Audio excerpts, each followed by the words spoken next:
Allah is so powerful, He doesn't have to become visible in how He exerts His power. Latifun lima yasha. He's subtle in how He does things, delicate in how He does things, nearly unnoticed in how He does things. You know? In some things it's very obvious, and some things it's very delicate and invisible, and that's actually one of the great manifestations of the might of Allah Azza wa Jalla.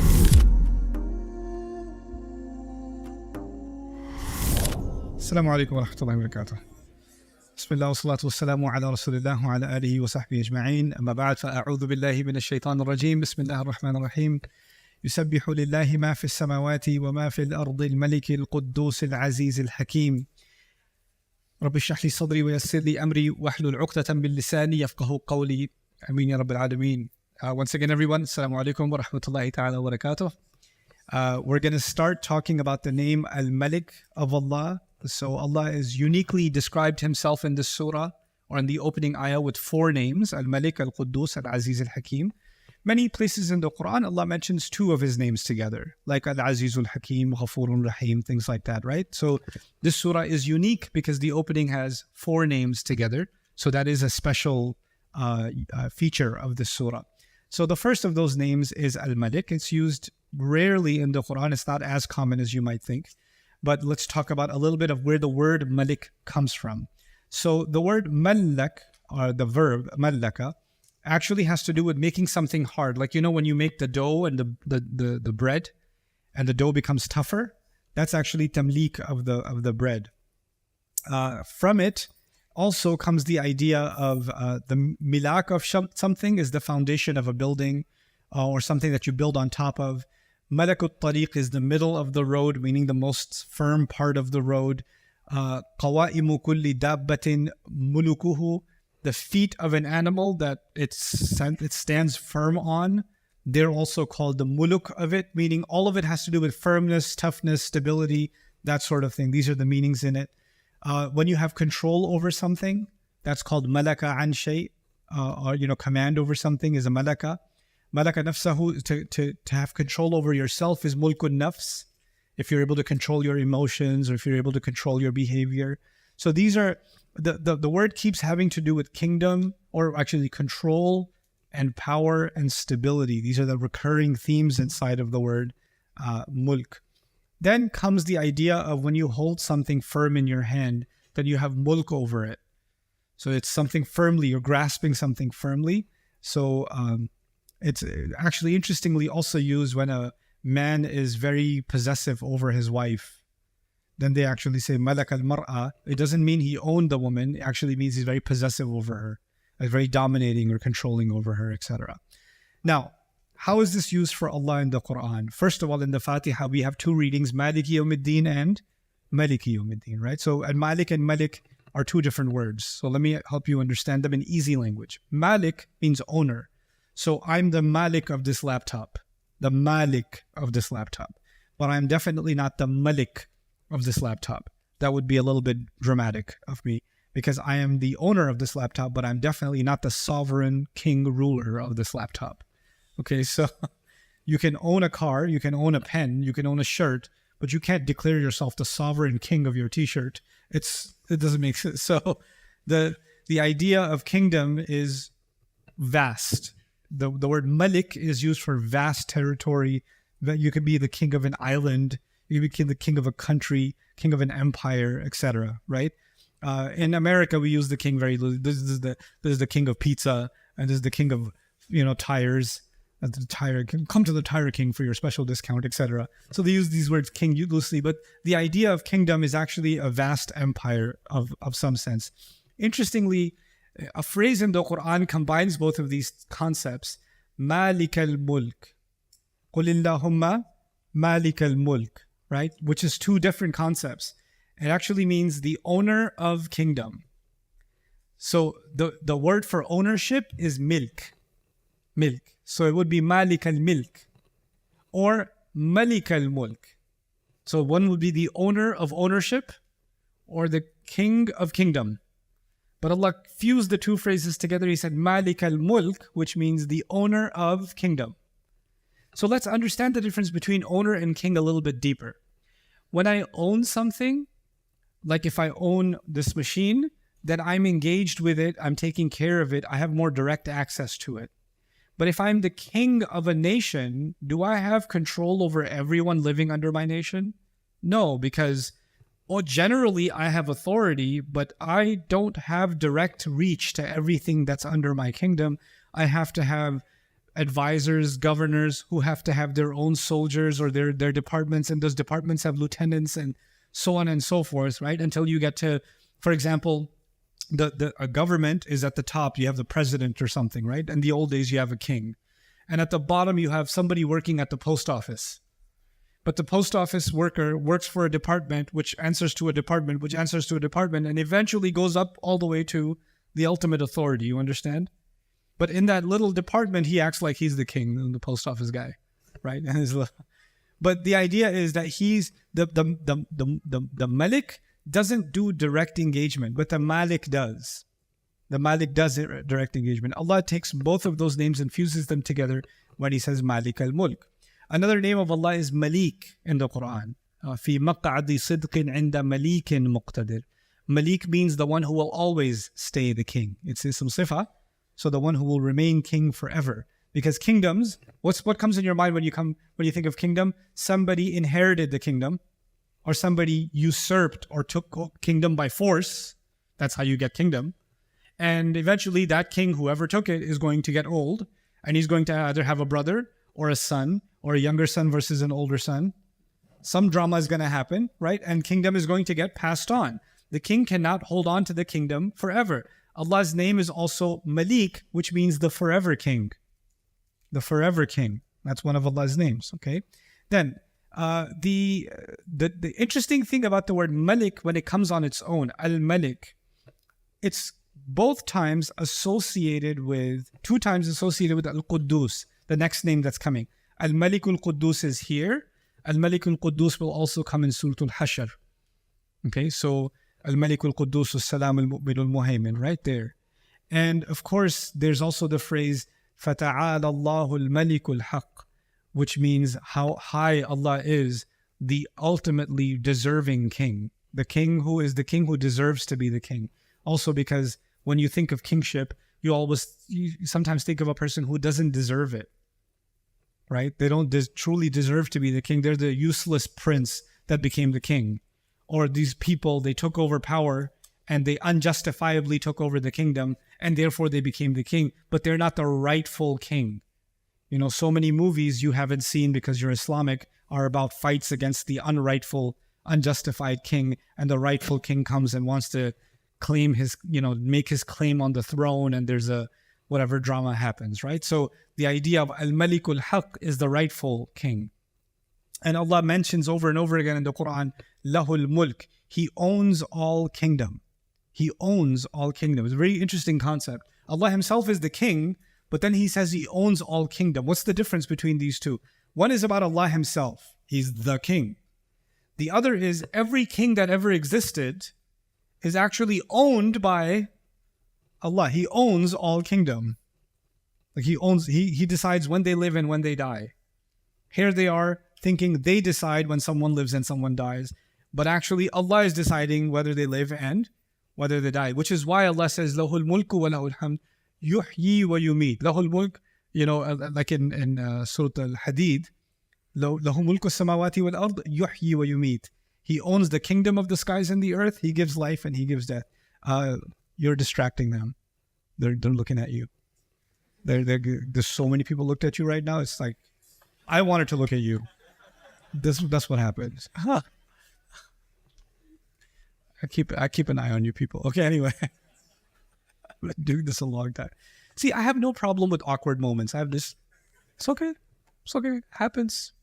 There was one time I was giving a khutbah. This guy got a phone call. First row. Okay, if you're going to pick up your phone, at least be in the back row. He's in the first row. And some people, when they get a call, long distance call, they think it's still 1975 where they have to talk extra loud because you're going across the ocean. It's a WhatsApp call, dude. Everybody gets the same message. Like, it's not a different... Hello, is everything okay? Yeah. How's Uncle? Uncle's good. Yeah, over and out. It's not a walkie-talkie, man. So I get a khutbah. The guy starts doing this, and I was like, in the middle of the khutbah, I was like, I just stopped my khutbah. I was like, this is a really interesting conversation. Let me just finish.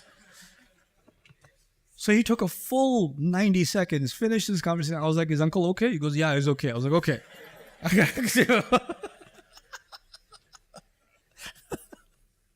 Anyway, so Al-Malik actually has to do with rule, ownership, and control. Let's talk about these three concepts: rule, ownership, and control. Is it possible that you can have rule without ownership? For example, the government you live under has rule, but does it have ownership of your property? It doesn't, right? So there's some level of your own ownership, even though somebody else has the rule. You have, and the flip can happen. You can have ownership, but you don't have what? Rule. You have ownership over your car, but you don't have the rule over it to drive however you want. Okay? You can have ownership over your house, but there are rules in your neighborhood and you cannot modify it however you want. You cannot make whatever changes you want. There are regulations in place. You have ownership, but you don't have rule. So those two things can exist separately. You can also have rule without control. The government in a country can have rule, but does crime still happen? Yeah. So they have rule, but they don't have control. Okay. Forget crime. Even in a government, there's a president, there's a vice president, there's a chancellor, there's whatever other roles. Does the president, the higher level authority, does he necessarily control the behaviors of everybody in his own office? No. No. In fact, forget government, even in a business. If many of you run a business, you are the owner of the business, so you have the rule, and your own employees are not under your control. Like the moment you look away, things are happening. And even when you're looking, they're looking straight at you and doing the wrong thing. You're like, why did I hire you? You know?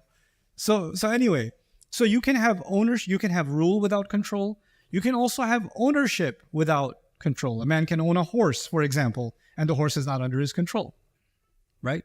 It's not under your control. And in fact, one of the most interesting examples of ownership, supposed ownership, is our body, right? If you think of one thing that you have complete autonomy over, it's your own body. But I don't have control over, things like my cholesterol or, my heart rate, or, I can't control those things the way that I would like to. I cannot control aging the way I would like to. It's not under my control. If your eyesight is getting weaker, you can't control that. You can't control your allergies. So we don't even actually we have some level of ownership over our bodies, but we actually don't really have control. So when Allah describes himself as ultimately Al-Malik, he's taking all three things at once. He's taking rule, he's taking ownership, and he's taking control, which in the real sense, nobody else can have. You can't have all three yourself. It's impossible. And that's why he's Al-Malik, the ultimate. He's not just a king, he's the ultimate king. Now, the other interesting thing in another ayah in Ali Imran, Allah did something really remarkable when it comes to kingdom or ownership. Allah separated it from dignity. He says, تُؤْتِ الْمُلْكَ مَنْ تَشَاءُ وَتَنْزِعُ الْمُلْكَ مِنْ تَشَاءُ وَتُعِزُّ مَنْ تَشَاءُ وَتُذِلُّ مَنْ تَشَاءُ. He separated those two concepts. In other words, Allah says, we tell Allah, we declare to Allah, you give kingdom to whoever you want, and you take it away from whoever you want, and you honor whoever you want, and you humiliate whoever you want. You know what that means? Sometimes Allah will take kingdom away from someone, but they still have honor. Sometimes Allah will give kingdom to someone, but they have humiliation. Separate concepts. In this world, we think whoever has kingdom has honor, and whoever has no kingdom has been humiliated.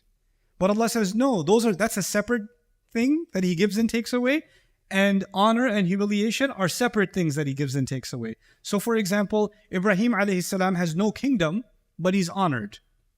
And Namrud has a lot of kingdom, but he's humiliated. You understand? Fir'aun has a lot of kingdom, but he's humiliated. And Musa alayhi salam has no kingdom, but he's honored. So he can give and take as he wants. And then he can give both to someone. He can give honor and kingdom, like Dawood alayhi salam, Sulaiman alayhi salam. He can give both to them. Or he can take both away from them, like Ayyub alayhi salam. Or, he can be humiliated by his family and even tested in that way. Or Yusuf alayhi salam. He's being humiliated by people being falsely accused to be thrown in jail. And then he can give both back to him. He give his reputation back. He give kingdom to him, authority to him. Both of those came back to him. So this is up to Allah Azza wa Jalla. And when we think of Allah as Al-Malik, some of these things have to be kept in mind. But I want to dig into Al-Malik some more than even some of the other names. So when you think of the concept of kingdom, what are some thoughts that come in your mind? First of all, is its vastness. You know, if a kingdom is only a kingdom that's 1 square kilometer, it's not really a kingdom. But how large is the empire? How big is the kingdom? Like the British Empire, for example, at some time, you know, or the Spaniards when they expanded at some point, right? The Roman Empire before them, the Egyptians, the great Egyptian Empire. You think of their vastness, like even Allah mentions this concept of vastness of kingdom when the Pharaoh spoke in the Quran. Pharaoh says, "Alaysa li mulku Misra? Do I not alone own the kingdom of Egypt? وَهَذِهِ الْأَنْهَارُ تَجْرِي مِنْ تَحْتِي. Don't these rivers flow under my feet?" So what's he referring to? The vastness of the kingdom. Now, we're doing tasbih of Allah with the word king. So when we think of Allah's kingdom, one thing we should think about is the vastness of Allah's kingdom. The size, the expanse of Allah's kingdom.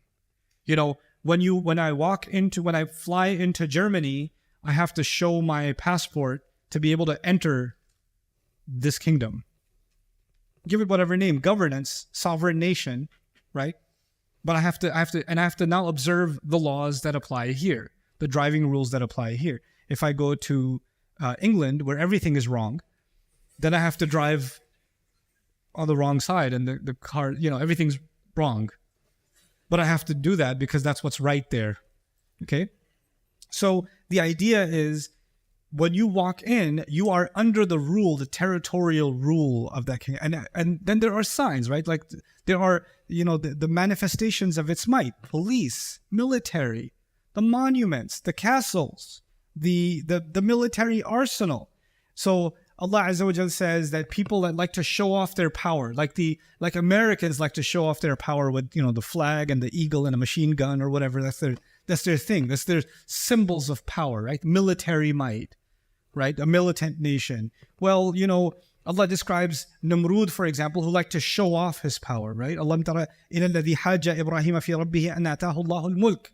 Didn't you see the one who debated against Ibrahim alayhi salam only because Allah had given him kingdom? He wants to show off how powerful he is. He's going to kill someone, whoever he wants. He's going to let somebody live, right? A demonstration of his might.